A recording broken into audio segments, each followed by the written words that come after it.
Good evening, I'm Judy Woodruff on the NewsHour tonight. After the shooting, the parents of a student who killed 4 at a Michigan high school are charged with involuntary manslaughter. Then, Omicron, the director of the National Institutes of Health, weighs in on the uncertain road ahead. Plus, supply chain woes. We turn to the nation's busiest port to see what's causing major shipping delays. It's important to recognize that the supply chain is fragile. We, as a country, should really take a hard look of how dependent we are on imports. And it's Friday. David Brooks and Jonathan Capehart consider the future of abortion rights at the Supreme Court and congressional brinksmanship over government funding. All that and more on tonight's PBS NewsHour.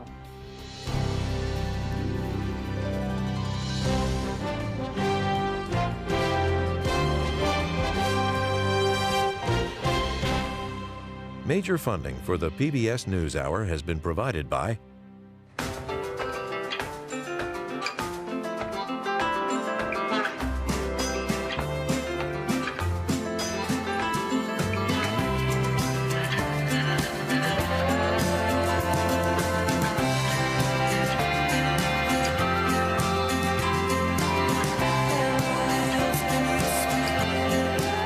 moving our economy for 160 years. BNSF, the engine that connects us.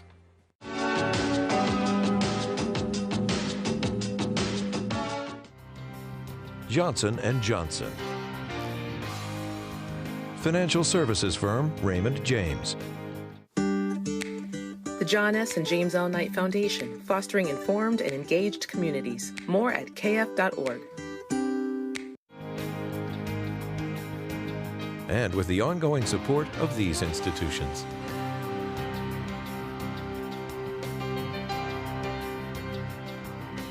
And friends of the NewsHour.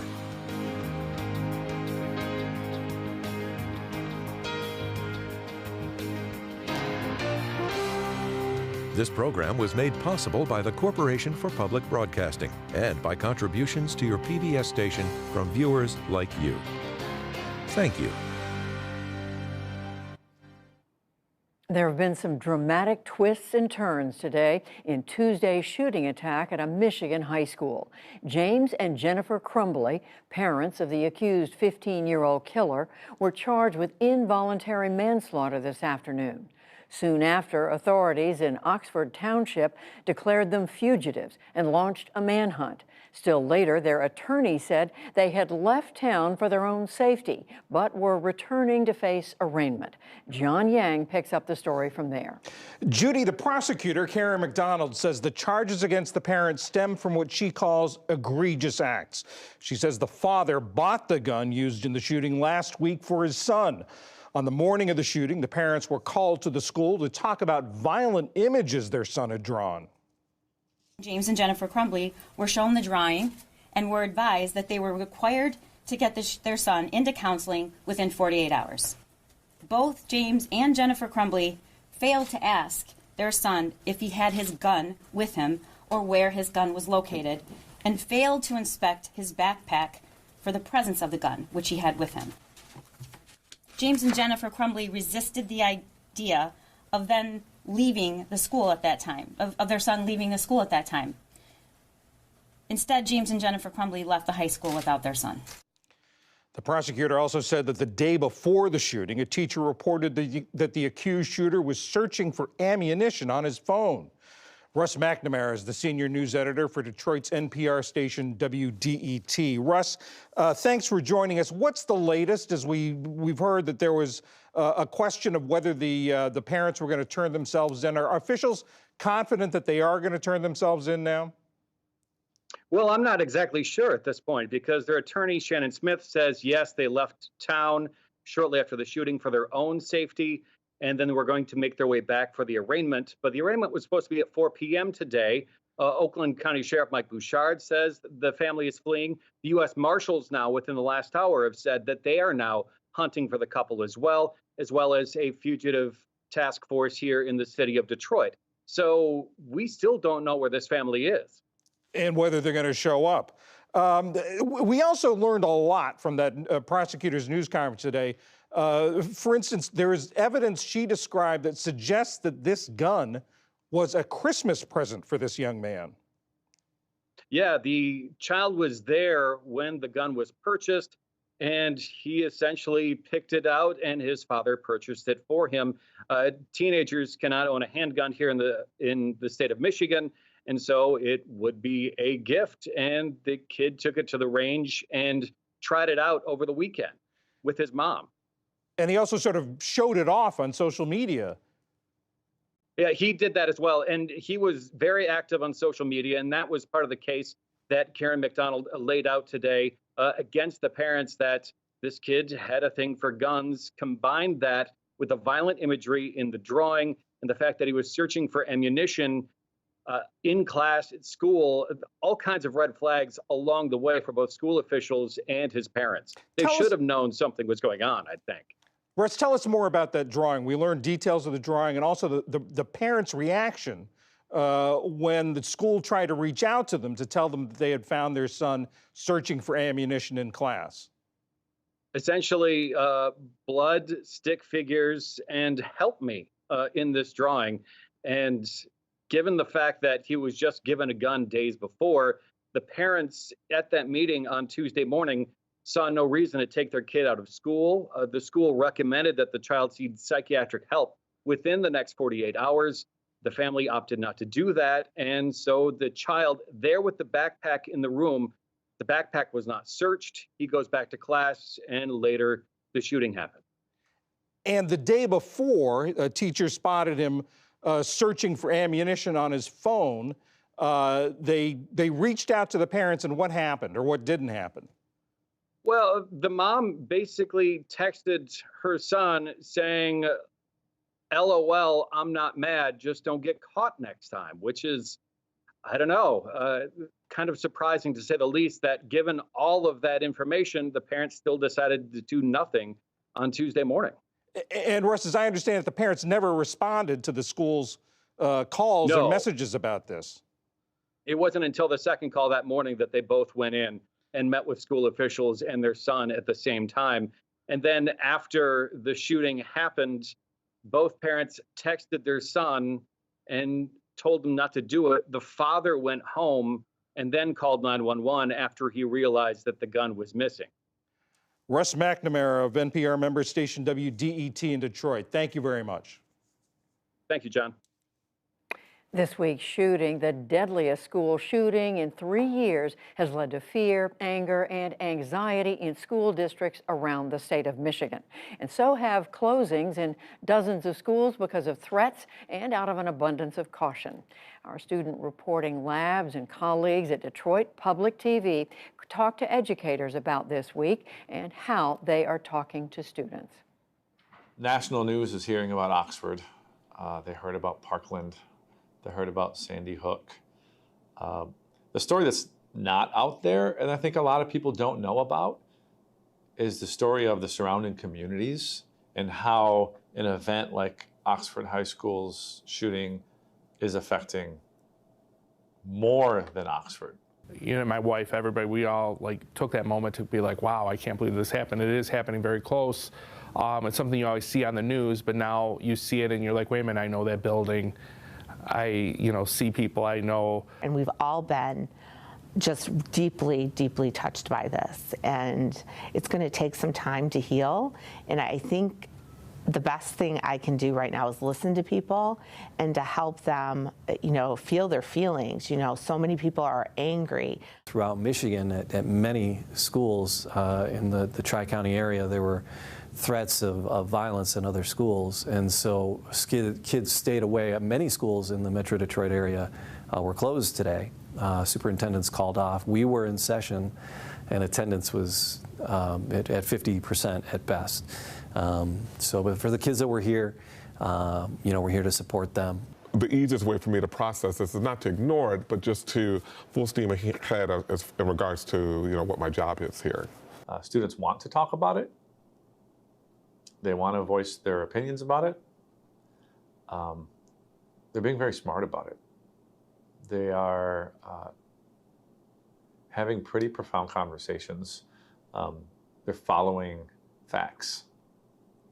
They're not following the social media hype or rumors. We've talked a lot about how important it is for them to help each other feel safe by paying attention to those loner students or the ones who are a little bit more quiet. We had some group activities going on this week, and I noticed they seem to be a little bit more open to paying attention to those kids who didn't have a group, who weren't selected for their own group. And, you know, I too have been encouraging them to just kind of open up and pay attention to the kids around them. I can't tell you how many people I've talked to over the past few days that started off really angry or, you know, mad about something. And in the end, they really, it wasn't about being angry. It's about the fact that they are so sad and almost scared, you know, for what might have happened to their own child. And that's really touched me. So, you know, I think we just have to be really compassionate right now and just listen to one another and be kind and more importantly, have some grace, because that's what people need right now.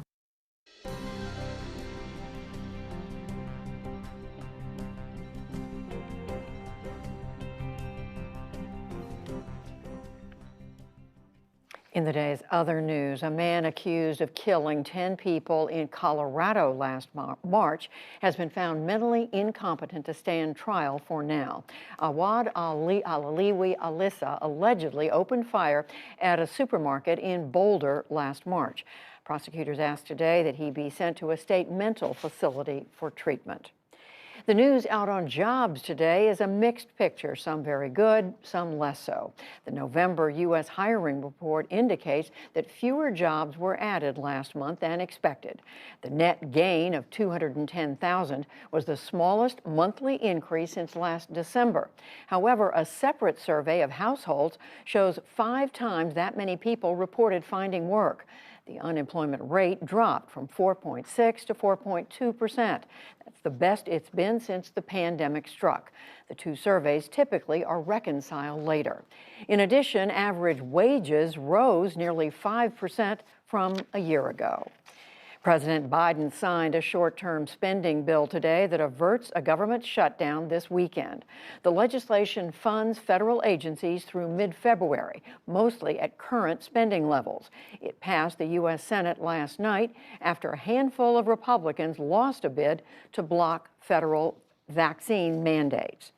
On the pandemic, Maryland, Missouri, Nebraska, Pennsylvania, and Utah are the latest states reporting cases of the new Omicron variant. And worldwide, Omicron has now spread to more than 40 nations. But at the White House, the president said today it is enough for now to require stricter testing for people who enter the U.S. I think I know a fair amount about this issue, but I'm not a scientist, so I continue to rely on the scientists. And asking them whether or not we have to move beyond what we did yesterday. Right now, they're saying no. The president sounded husky during his appearance and said that he has a cold that he contracted from a grandchild. His personal physician confirmed that the president does not have COVID. A recount in Virginia has confirmed a Republican sweep of major races in the November elections. A 3-judge panel today certified a recount that gave the GOP control of the state House of Delegates. The party also won races for governor, lieutenant governor, and attorney general. In Afghanistan, the Taliban announced a ban on forced marriages of women. A new decree said that women should be treated equally and not as property, but it made no mention of access to education and employment.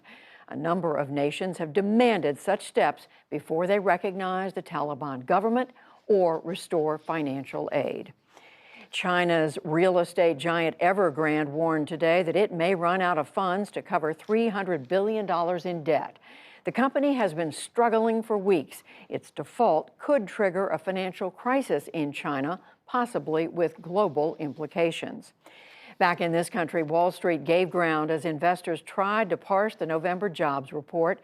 The Dow Jones Industrial Average lost 59 points to close at 34,580. The Nasdaq fell 295 points, nearly 2%.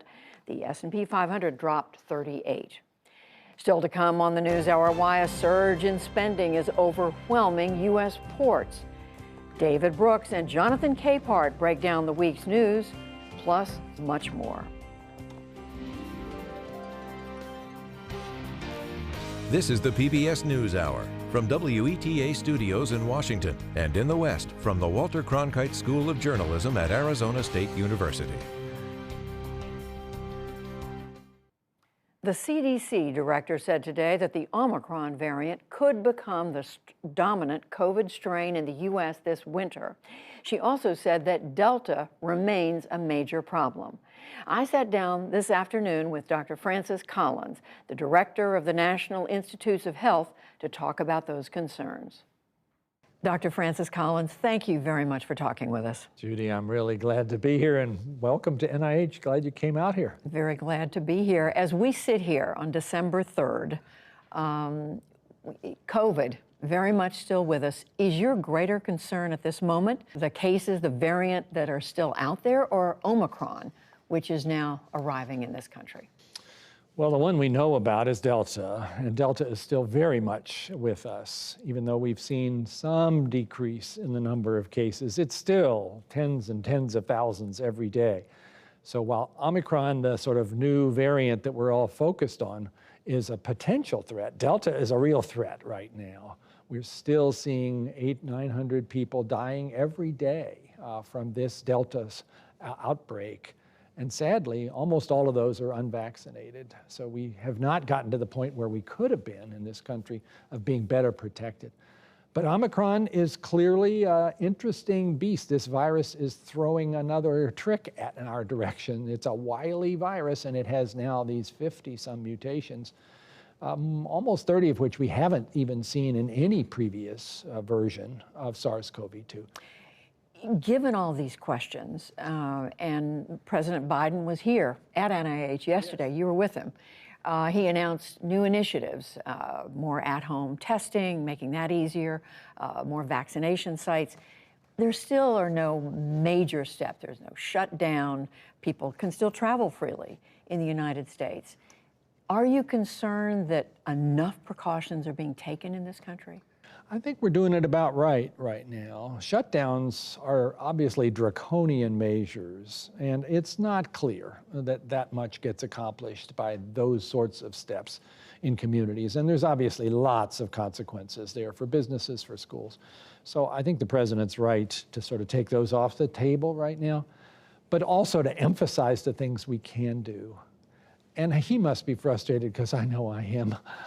We have so much evidence now, Judy, about what we can do as a nation to try to fight off this pandemic. And yet there are still 60 million people who have yet to get their first vaccination dose. And a lot of people who got the initial immunization haven't yet got the booster, which we also know will greatly improve your resistance to Delta and probably to Omicron as well. I know you're saying we're still at least a week away from knowing more about Omicron. My colleague William Brangham on the NewsHour interviewed last night a doctor from the World Health Organization who noted that 10%, she said, of the people in South Africa who've come down with Omicron have had to be hospitalized. Does that tell you anything? It's hard to make a whole lot of sense of that. I've seen those same numbers. I don't know whether those were people who were vaccinated or not. South Africa's vaccination rates are not as high as ours, so it may well be that those folks who are getting hospitalized are those who are totally unprotected, but we don't know that. I will have tomorrow an opportunity for a direct interaction with the leaders in South Africa who have been incredibly willing to be transparent about all of this data. They may know a bit more by tomorrow about exactly what's happening, because they have 11,000 cases now of SARS-CoV-2. Probably most of those are Omicron because it spreads so quickly in their population. Americans in general want answers. I want answers, but we've just got to be sure they're right. You mentioned the unvaccinated, and the doctor my colleague spoke with last night was saying, from the perspective of the WHO, the United States is putting too much emphasis on boosters. Her point was, it's all well and good, but there are still so many millions of Americans who don't even have the first shot, that should be where the emphasis is, as well as around the world, rather than trying to get worrying people about getting second, and especially the third shot? Well, I don't think this has to be either or. I think this has to be both and. We've seen the data that, in fact, initial immunization with the mRNA vaccine, Pfizer and Moderna, it does wane over time. That's why the decision was made to offer boosters now to anybody over 18 to build that immunity back up. You know, America is not like having a small problem with SARS-CoV-2. We're one of the countries hit hardest. I don't know how I could justify, or anybody could, saying, well, we're not going to offer boosters to our community when we know people are actually in trouble here. So we have to do that, but we also have to think about the rest of the world. We've already shipped out 275 million doses. We'll be over 1 billion in the next few months.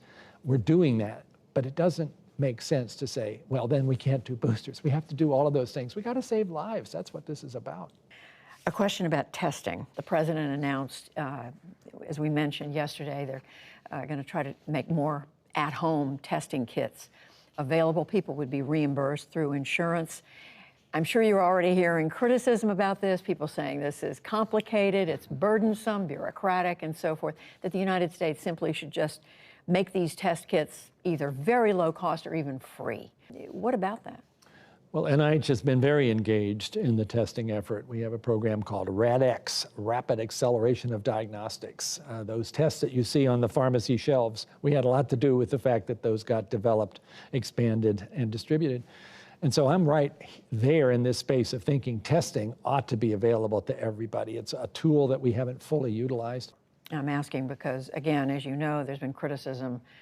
President Biden spoke early on about the importance of testing, but here we are all these months later. And it's not easy to get a test in this country. It should be easier. I think the fact that they are available now on the pharmacy shelves is a big step forward. Last question. How long will COVID be with us? Something that we have to think about every day. Judy, I gave up trying to make predictions about exactly what the course of this pandemic was going to be. I don't know where it's going, but I do know we are not powerless to determine the outcome. It's not the government that's going to fix this.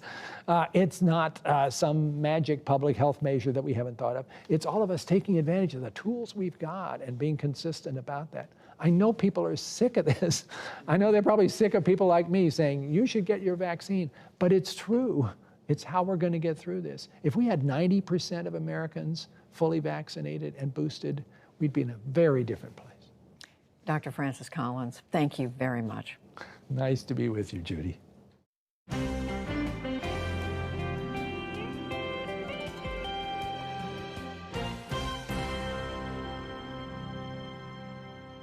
The latest jobs report today offered mixed signals about the state of hiring.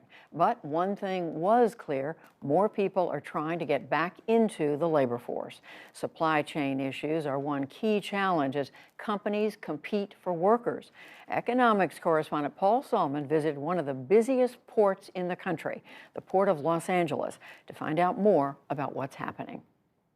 The supply chain symbol of 2021, container ships languishing off the California coast, waiting weeks on average, some for 2 months, to get a berth at the ports of Los Angeles and Long Beach. This ship's main use at the moment?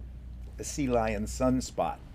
I've been doing this for 25 years, and this is unprecedented times. PortX Logistics founder Brian Kempesty. Containerized shipping started in 1956. We've never seen anything like this. Pre-COVID, ships rarely anchored offshore. Now they're commonplace, many dozens of them, loaded with thousands of containers per ship, each capable of holding as many as 800 artificial Christmas trees, 7,500 Santa suits. But there's simply no room to dock, given the record cargo coming in each month. More than 900,000 container units on average have been coming through this port since July of last year. Gene Soroka runs the Port of Los Angeles, the busiest in America, but never this busy. The cargo coming in from factories in Asia is at all-time highs. Why? Well, since the pandemic, Americans have been on a buying spree. So many goods have been getting here that the system is overwhelmed. Once the cargo ships get here to Los Angeles, it's like taking 10 lanes of freeway traffic and putting them into 5. You're still moving record volume, but you need even more throughput than you have before. But who in the supply chain is to blame for being unable to handle the throughput? That depends on who you ask. So, Paul, as you can see here, we have stacks of containers. Alan McCorkle is CEO of Houston Terminals, YTI. If you look, you can see, as far as the eye can see, mounds of containers for the length of our marine terminal. 17,000 containers were sitting here when we visited, more than double the usual number. Nearly half of them empty, since we export so much less than we import. YTI has leased another 32 acres to make room for them all. This may look like the source of the bottleneck, but it isn't, says McCorkle. So the problem we have is the boxes aren't moving out the gate as they should. And that's what's leading to the congestion that we have today. We're a 3-berth marine terminal, which means we can berth 3 ships at once. We have 2 here now. Unfortunately, because the boxes aren't moving out fast enough, we're not able to work the 3rd ship today. So you have enough excess capacity to handle the huge tsunami of imports. You just can't get them out of the port fast enough. Yes, sir. The imports just aren't moving out at the rate and pace they need to keep up with the amount coming in off the ship. We're delivering 50% of what we're capable of delivering because the truckers aren't showing up to pull the boxes. So then are the truckers or drayage drivers who transport the containers short distances from the terminal the main bottleneck? Now, do we have enough drayage drivers? No. There's already a nationwide trucker shortage. Nimesh Modi of freight firm Book Your Cargo says the longer waits to pick up containers are making the job especially unappealing at the ports. They have to be in the lines for hours. That's a huge problem they're dealing with. Like this driver we met at the port of Long Beach. When you go in, it's a lot of line, big line. And you have to wait a long time. Yeah, like 2 hours to go in, 1 hour, depend, you know. And that hurts their income, says Modi. More they drive, more they earn. If they don't drive and sit at the terminal, wait for the container, they don't make money. If my life is becoming difficult, then I'm going to look for something else. But a driver shortage is not the main problem, says Harbor Trucking Association CEO Matt Schrapp. We are the easiest scapegoat in this entire supply chain. You may be the scapegoat, but are you actually also the main point of congestion? No, because we have over 14,000 drivers that are operating down here daily. We have drivers right now who are not being dispatched. We have trucks that are parked because literally we don't have a chassis to move the import off of the dock. Too few chassis. They're the wheeled metal frames that containers are mounted on to be driven away. And logistics expert Brian Kempesty agrees. Too many chassis are now stuck under containers waiting to be sent back overseas. That means that chassis is unusable. And that's the issue that we're having right now is there's no available chassis to pick up the full containers, and we're coming to gridlock. And there's yet another bottleneck further down the supply chain, says YTI's McCorkle.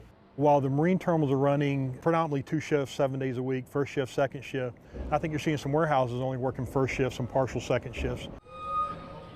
So we went to the brand new Seco Logistics warehouse in Carson, California, which Brian Baskin oversees. How much of this stuff, as a percentage, comes from China? A significant portion, probably 70% or so. Trucks haul containers stuffed with goods here to be offloaded and stored, or reloaded onto different trucks to be transported elsewhere. But Baskin says there's no bottleneck here. The second we have that container in the door, we're turning that product out on the road back interior U.S. within 24 hours.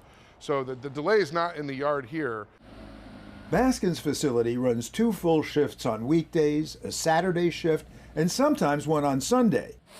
Working more at the warehouse isn't the answer, he says. By expanding hours doesn't necessarily mean you're expanding capability. And it's hard enough to find workers to cover daytime shifts. How does the labor shortage impact what we're talking about? If you're talking about the general warehouse market right now, labor's obviously tight. Rates per hour have gone up $2 to $3 for peak season just to attract people to come work.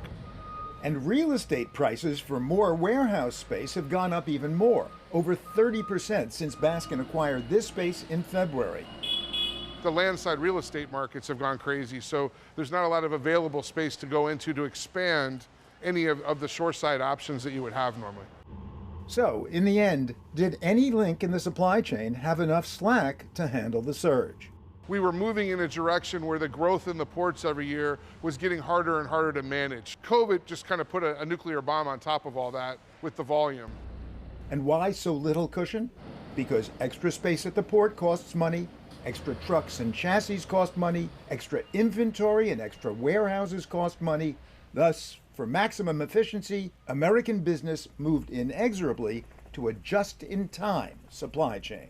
Just in time and creating lean supply chains was the focus for the better part of 3 decades. But, says the trucking industry's Matt Trapp, it's important to recognize that the supply chain is fragile. We, as a country, should really take a hard look of how dependent we are on imports and then have much more realistic expectations about what we're able to achieve within our supply chain to begin with.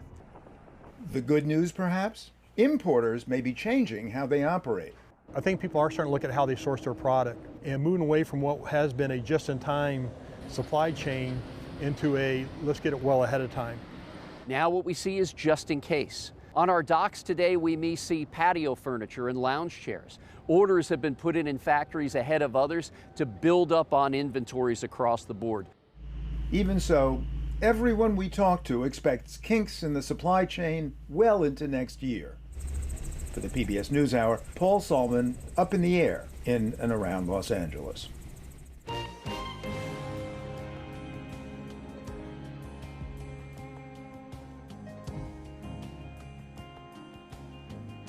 With the Omicron variant, a near government shutdown, and a major abortion case before the Supreme Court, it has been a busy week in Washington.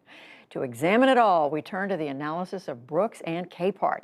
That is New York Times columnist David Brooks and Washington Post columnist Jonathan Capehart. Hello to both of you. I haven't seen you both together in a long time. It's good to have you here. Let's start with the Supreme Court. Jonathan, that long-awaited Mississippi abortion case, intense oral argument. It was, once you started listening, it was hard to turn away. A lot of people are saying they think they know what's going to happen based on that. What did you make of it? You don't know what's going to happen based on those arguments. We've been down this road before with the Affordable Care Act, when people listened to the oral arguments and they thought for sure Obamacare was going to be declared unconstitutional, and the decision came out months later, not the case. But I do think that the concern after listening to those oral arguments about what's going to happen to Roe v. Wade, whether Roe v. Wade will be overturned, is real, and it's serious, primarily because when Donald Trump was running for president, he said he would appoint justices to the court who would overturn Roe v. Wade. That was during the campaign. He got 3 appointments to the bench. There's now a 6-3 conservative majority. And that is why, after listening to those oral arguments, I'm concerned, and a lot of people are concerned, that a constitutional right could be on the verge of being overturned. And I think that's why Justice Sotomayor's question is the defining one for me, where she asks, will this institution survive the stench that this creates in the public perception that the Constitution and its reading are just political acts? A lot of people are quoting that "survive the stench" line. Yeah, well, you know, I think Roe is in danger at some point. Once the thought is expressed as clearly as it was expressed, I think eventually they're going to get around to it. And I've frankly been someone who has always supported the overturn of Roe, not because I'm necessarily pro-life, but because I think the court should not decide it. I think the legislatures, and it should be decided by the democratic process. And I've always believed, I used to believe, I should say, that if we went back to legislatures, the legislators would settle where the American people have settled. The majority of the American people do not want to ban abortion. They want to restrict it in some way, and different states would restrict it. And I've always assumed that we would wind up where Europe is, with tighter laws than we have, but not a ban.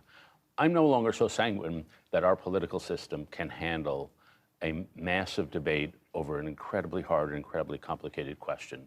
And I say that with the awareness that majorities don't seem to rule anymore. Polarized minorities rule in our politics very often. And so we may wind up, if Roe is overturned this year, next year, with just vicious cultural, moral, political battles at a time when our democracy is extremely fragile, and that has got to be worrying. What do you see the ramifications, Jonathan? We don't know what's going to happen, but if it goes in the direction it seems to be headed, even if it's something short of completely overturning Roe. Yeah, the political ramifications are huge, and I think part of the reasons that David was talking about. I mean, for Democrats, I'm sure if we want to get baldly political, for Democrats, it could be a way of galvanizing the base at a time when the midterm elections are coming. Democratic voter turnout traditionally is lower during midterm elections, and could possibly be on the verge of losing the majority in the House. For Republicans, this could be a galvanizing thing for them in 2022 and 2024. But, you know, in addition to all the things that David said, the question then becomes, it's also a very personal decision. When we're talking about a woman's reproductive health, it isn't just whether, does she have access to abortion? No, this is one of the most personal things that she might have to endure or will have to endure. And I look at the possibility of the overturning of that precedent, and I look at other precedents out there that could also, with a 6-3 conservative majority, that could also be in danger. I'm thinking about Obergefell. I could be looking at a possibility where my marriage could be nullified by the Supreme Court. Upholding same-sex marriage. Yes, upholding same-sex marriage. So, you know, what happens with the Mississippi case, but also we haven't even talked about Texas, and we're still waiting to hear what the court has to say about that, which actually has even more implications for, I think, you know, things like same-sex marriage and other precedents. David, your point about whether the country can withstand that kind of a debate, can the court withstand the perception that decisions are made based along party lines? I know Justice Breyer and others have said, oh no, that's not what's going on here. Yeah, of course, those on the pro-life think the court got into this in 1973 with Roe, and they politicized it, and they invented a right that would be the pro-life argument. And since then, our court and our judicial nomination system has become hyper-divided, hyper-polarized, basically because of that issue. Can the credibility of the court, Justice Breyer and Justice Barrett said, we're not political creatures. Right. And from their day-to-day perspective, that may appear to be true, because there are a lot of decisions that we don't talk about. They're not the big major decisions that are 7-2, 8-1, 9-0.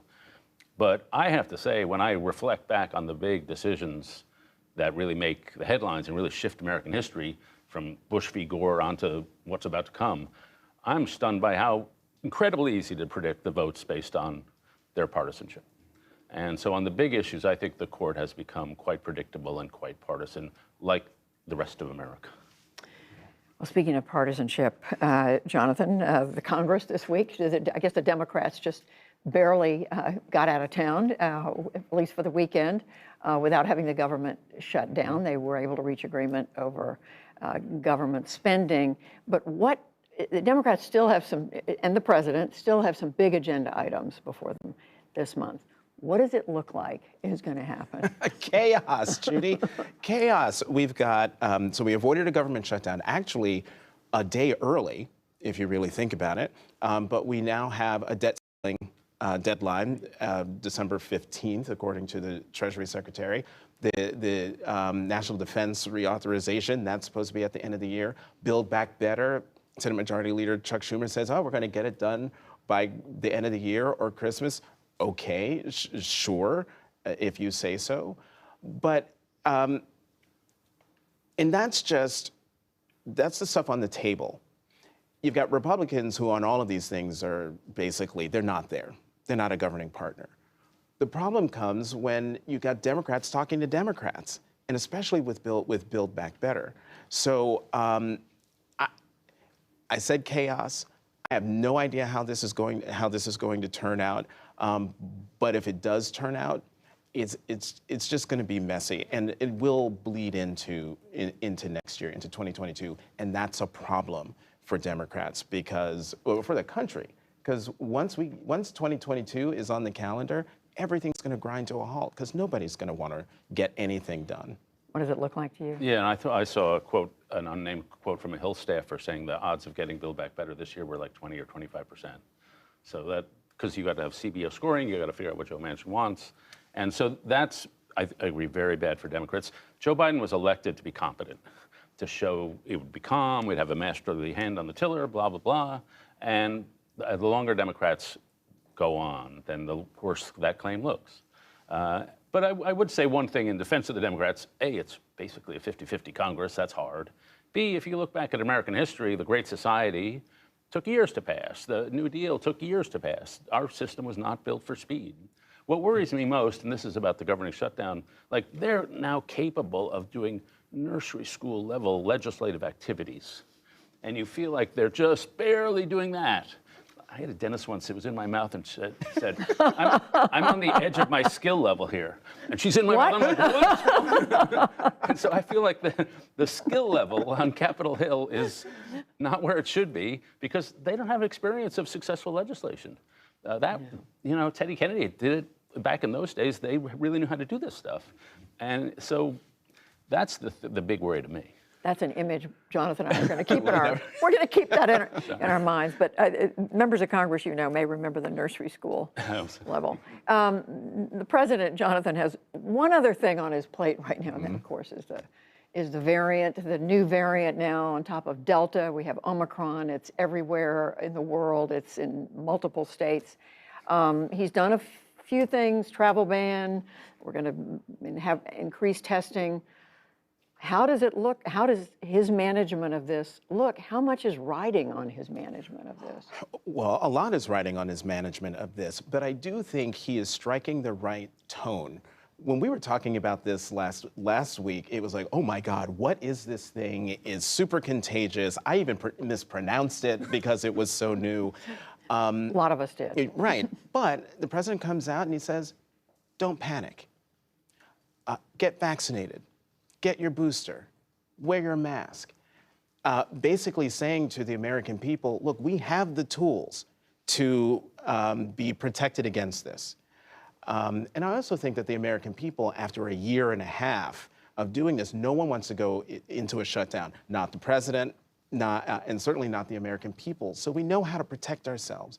So I think if the president and the administration, as much as it can, project calm, but also clarity in what we need to do to protect ourselves from Omicron, he'll be okay. But yeah, everything is riding on this, because if we do get to a situation where he has to come to the American people and say, we've got to lock down again, even if it's for a good reason, I don't know how that's going to go over. It was something the NIH director, Francis Collins, who I talked to today, said it's something they don't want to do. Right, and Francis said we're not powerless. I think that's the big story here. We're not where we were a year ago. And to me, the best thing the administration has done is buy millions of doses of this Pfizer and Merck treatment regimes. So you get a positive test, you get 5 days and you take 30 pills. I think that's the Pfizer one. And it has like an 85% chance of reducing your hospitalization and death. So that suggests we're going to enter a phase where we're not going to kill COVID the way we wish, but we're going to learn to live with it the way we live with the flu. And I think we're sort of at that point. And if you're fully vaccinated and you're under 50, your odds are quite good. It's the older folks who need the continued care. And so I think we're just going to be in a country with a lot of COVID around for a long time, but we have tools now to make it a lot safer. We do have the tools, and again, Director Collins saying, if we, as you said, he said, we just need to keep doing what we do, doing what we know how to do, which is the testing and pills. Mm-hmm. All right, we're going to leave it there. Jonathan Capehart, David Brooks, so good to have you back again. Great to see you, Judy. Thank you.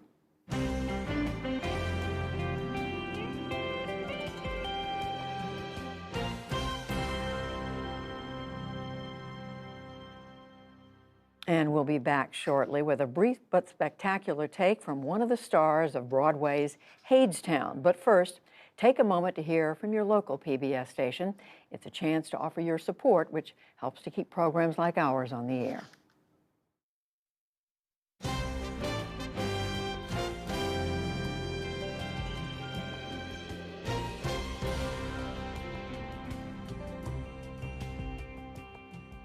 For those stations staying with us, an ongoing exhibition in Los Angeles is using technology to rethink art and who it honors.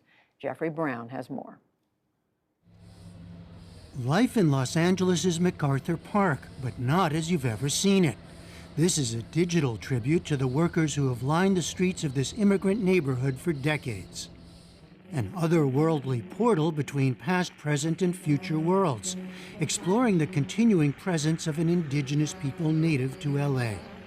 In a new exhibit, Monumental Perspectives, at the Los Angeles County Museum of Art, or LACMA, 5 artists were tasked with reimagining monuments through new technology, augmented reality, an interactive experience that overlays digital information with the real physical world.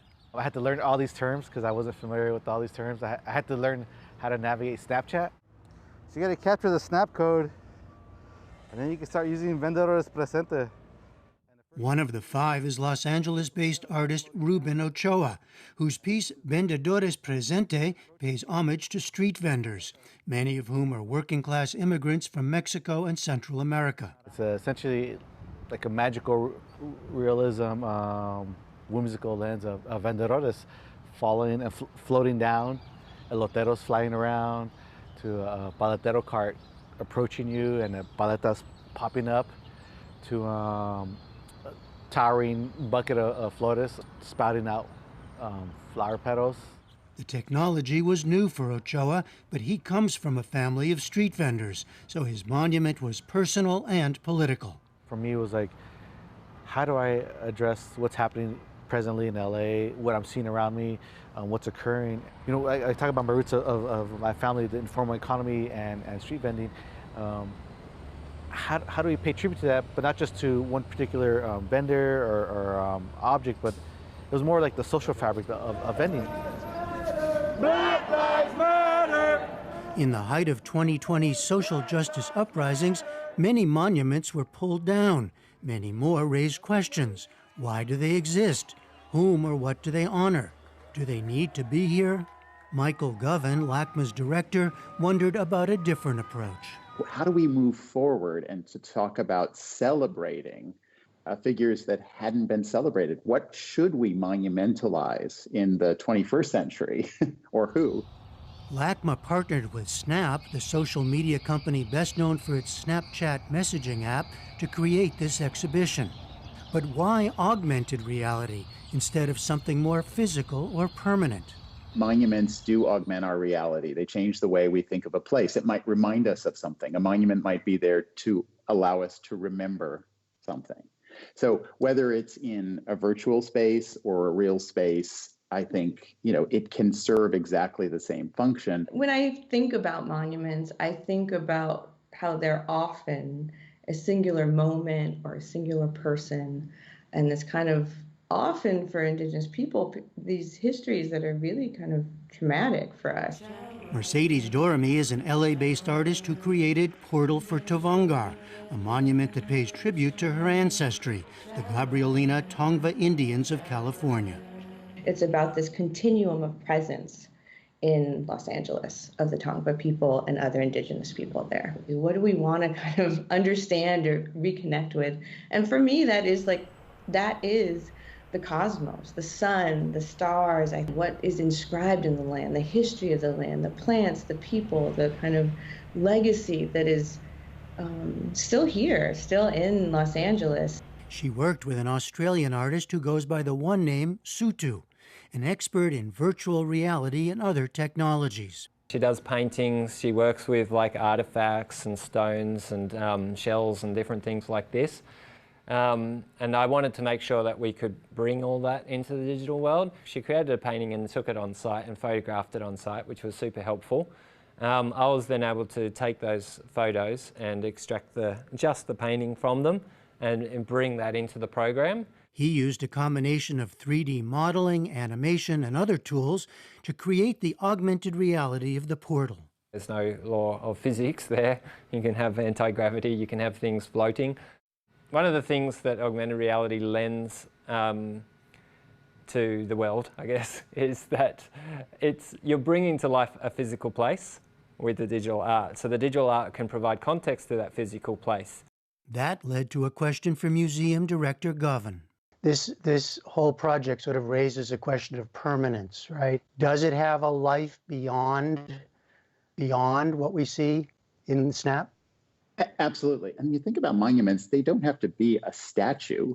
Monuments can be written in books. They can be put on media. What are monuments? Monuments are ways to remember things that are useful to us to help us think about our past and hopefully think about our future too, because there's a heroic aspect to what you want to remember to guide you forward. So it is also about the future. For Ruben Ochoa, his monument has led to an advocacy project.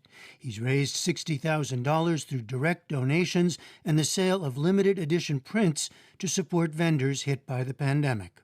This is their only means of survival, only means to put food on the table. And Mercedes Doramy sees another benefit to this kind of project. The reason why I make artwork, the reason why I wanted to engage in a project like this with an institution such as LACMA and SNAP is to push this story forward, to make our people more visible. And for me, that goes into a lot of these pushes into institutions where we're thinking about representation and whose voice is heard. New technology, new monuments, new ways of mixing art and history. For the PBS NewsHour, I'm Jeffrey Brown.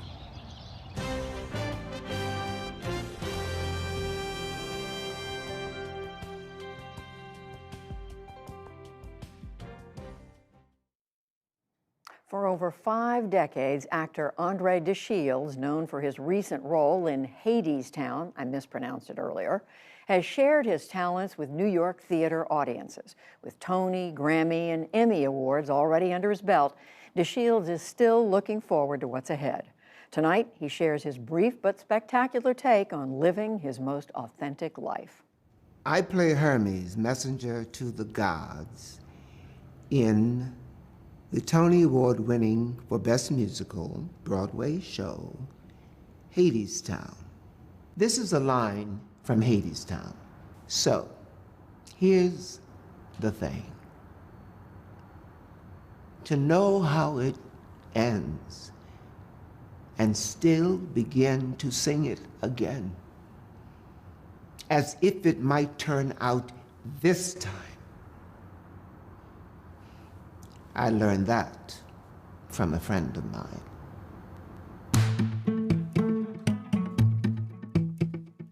I am the guy who won his first Tony at age 73. I was not surprised that it took 7 decades for me to arrive at this particular zenith in my career. This simply means there are many more golden steps for me to take on my journey. I've only begun. I am the manifestation of my parents' deferred dreams. I made a vow to myself that if I was going to have any personal success in life, the first thing I had to do was make education my beacon to master the language of those who would oppress me. Why? So that I could always understand what was being said to me and about me, and I could always make myself understood. I'm a hardworking black man. All audiences enjoy hard-working black men. Drop on your knee, sweat a little, smile.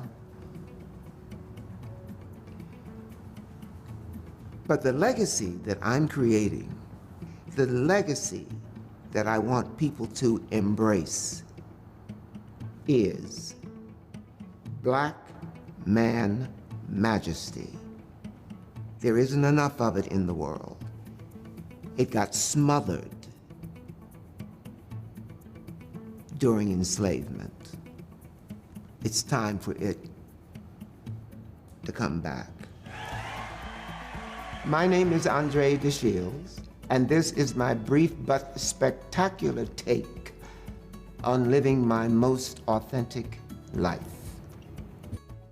And we're going to remember that one. And you can watch all of our brief but spectacular videos online at pbs.org/newshour/brief. On the NewsHour online right now, the pandemic changed the landscape of school nutrition, and in Maine, it became an opportunity to strengthen benefits for children. Read how the state became a model for providing school meals on our website, pbs.org/newshour.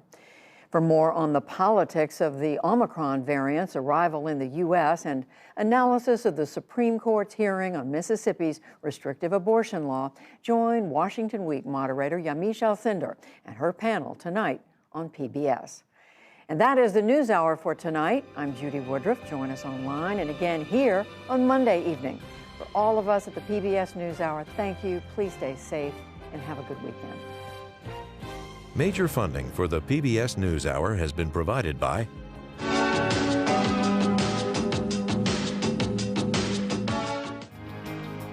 Consumer Cellular, Johnson & Johnson,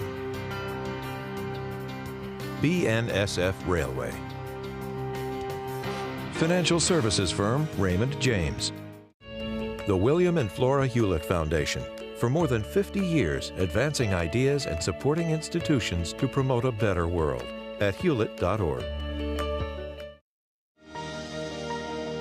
Supporting social entrepreneurs and their solutions to the world's most pressing problems. SkollFoundation.org. And with the ongoing support of these institutions.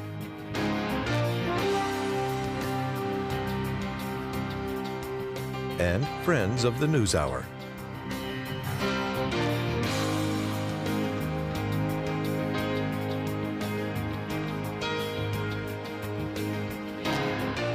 This program was made possible by the Corporation for Public Broadcasting and